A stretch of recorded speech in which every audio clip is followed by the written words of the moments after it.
ce que je vous propose, c'est de passer à la séquence des questions express, donc rapides. On en pose chacun une à tour de rôle. Et je vais vous poser la première, parce que vous avez vécu à Saint-Étienne. Parce que toi aussi. Qu'est-ce qui vous manque de cette ville et de ses environs aujourd'hui? Je crois vraiment il y a une bonté chez les Stéphanois que j'ai pas trouvé partout. Et cette valeur qui consacre au travail. Ce sont des gens qui sont extrêmement fiers de leur travail. Et moi, quand je suis arrivé là-bas, j'étais étudiant.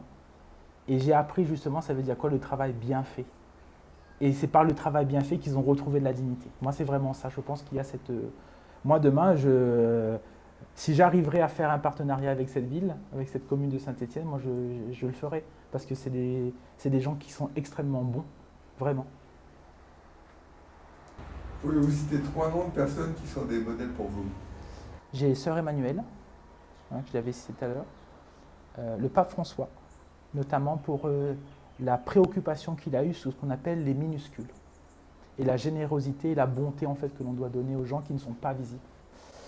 Et à La Réunion, du coup, parce que vous m'en donnez 3, c'est Karine Potin, voilà, qui était l'ancienne directrice de la réserve marine, qui est aujourd'hui la directrice de l'Agence régionale de la biodiversité, mais qui est une femme pour moi qui est l'expression de la détermination, du courage, parce qu'elle a eu le dossier requin, etc., à gérer, etc.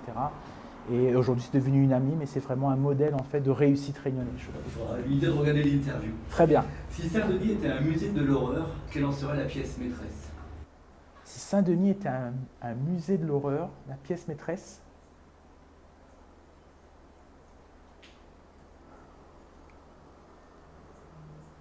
moi, j'aurais dit l'état de délabrement quand même du centre-ville.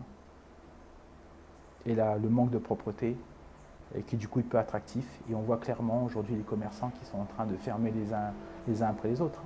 Ce n'est pas attractif, clairement. Et à contrario, la fierté de Saint-Denis.